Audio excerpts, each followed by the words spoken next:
नमस्कार दोस्तों, मैं हूं आपका दोस्त संतोष कुमार दांगी और आज के इस वीडियो लेक्चर में बात करने वाले हैं प्रैक्टिस क्वेश्चन के बारे में। मैं आपके लिए टॉप 10 प्रैक्टिस क्वेश्चन लेकर आया हूं, जिसमें से आपको ऑब्जर्व करना है कि आप इन 10 प्रश्नों में से कितने प्रश्नों के सही उत्तर दे पाते हैं और कितने नंबर आप इसमें से प्राप्त करते हैं। क्योंकि यहाँ पर ये जो क्वेश्चन हैं इसमें कुछ लॉजिकली प्रश्न भी मैंने लिए ताकि आप इसके बाद में इस वीडियो को देखने के बाद में आपके सारे कॉन्सेप्ट क्लियर हो जाएंगे। चलो जानते हैं हम प्रश्न नंबर 1 देखते हैं। He and not you this favour. तो यहाँ पर दोस्तों आपके सामने जो क्वेश्चन जो लिया गया है जिसमें डेजर्व मैंने वर्ब लिया है, ठीक है। तो डेजर्व का मतलब होता है पात्र होना या योग्य होना, ठीक है।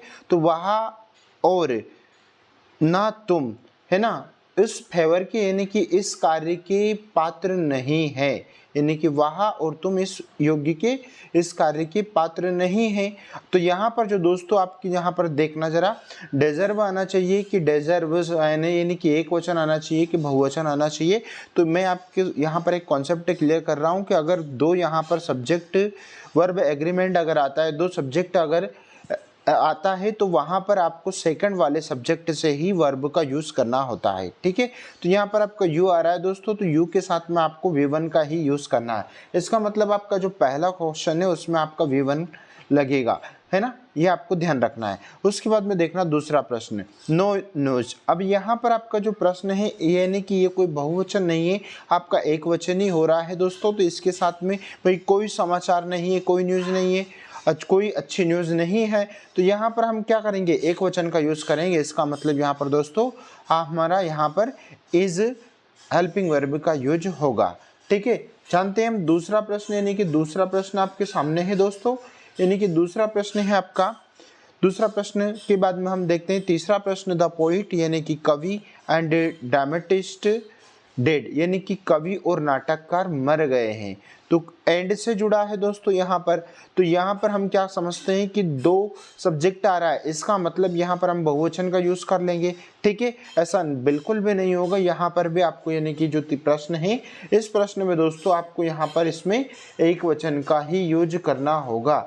मतलब यहाँ पर दोस्तों आपका जो सेंटेंस है, सेंटेंस में आपका क्या लगेगा, यानी कि आपके सेंटेंस में यहाँ पर इज का यूज हो जाएगा।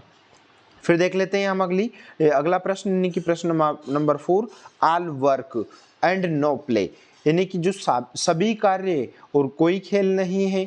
जे का डल बॉय, अब जे कैसा, एक सुस्त लड़का है ना, सुस्त लड़का बना हुआ है, मैक मीन्स बनाना। तो यहाँ पर क्या होगा कि अभी क्या करेंगे कि मेक का यूज करें या मैक्स का यूज करें, आप सोचिए, बताइए। देखते हैं दोस्तों, तो यहाँ पर आपका जो प्रश्न है ना ये एंड से तो जुड़ा है, ठीक है, और यहाँ पर नो प्ले यानी कि कोई खेल नहीं है, बट यहाँ पर आल वर्क जुड़ा हुआ है, यानी कि आल यानी कि सभी हो जाएगा यहाँ पर। तो आपकी सही वर्ब लग जाएगी दोस्तों इसमें मैक्स, ठीक है। आई होप आपको समझ में आ रहा होगा। प्रश्न नंबर 5 देखते हैं। प्रश्न नंबर 5 पे आपका द यूनाइटेड नेशंस, यानी कि जो संयुक्त राष्ट्र है, इट्स हेडक्वार्टर्स इन न्यूयॉर्क, यानी कि जो संयुक्त राष्ट्र का जो हेडक्वार्टर्स है यानी कि राजधानी कहाँ पर है, न्यूयॉर्क में है।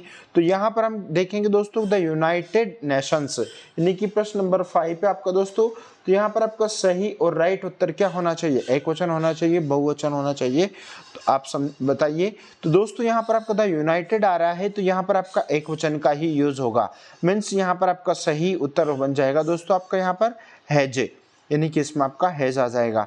फिर जान लेते हैं हम अगला प्रश्न number 6, the principal with all the members of his staff come, यानी कि प्राचार्य और उनके साथ में सभी मेंबर्स, सभी सदस्य उनके साथ में सभी सदस्य स्टाफ के आए हैं। तो यहाँ पर principal with all the members of his staff, यानी कि प्रश्न नंबर 6 है ना, तो आपका सही और सही उत्तर हो जाएगा दोस्तों यहाँ पर आपका हैज।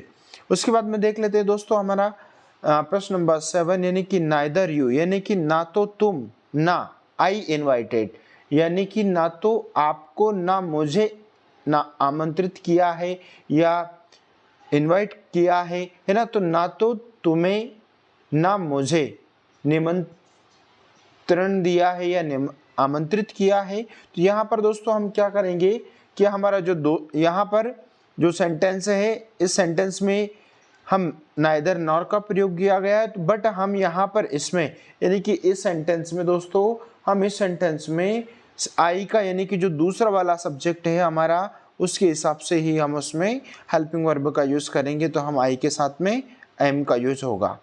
फिर देख लेते हैं प्रश्न number 8, the clothes of the bigger torn. जो बड़े कपड़े वो कैसे हैं, यानी कि फटे हैं।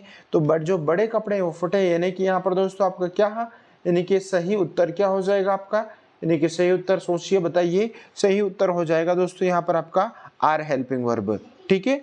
उसके बाद में दोस्तों यहाँ पर हमारा प्रश्न नंबर 9 है, समझना जरा एक बार फिर मैं बोल रहा हूँ, मोहन एंड सोहन। अब यहाँ पर क्या होता है दोस्तों कि यहाँ पर मोहन एंड सोहन, ठीक है। अब यहाँ पर सब्जेक्ट तो आपका क्या हो रहा है भाई, कोई नेम आ रहा है। अब नेम एंड वर्ड से जुड़ा हुआ है, दो कॉन्सेप्ट है यहाँ पर समझना, मोहन एंड सोहन।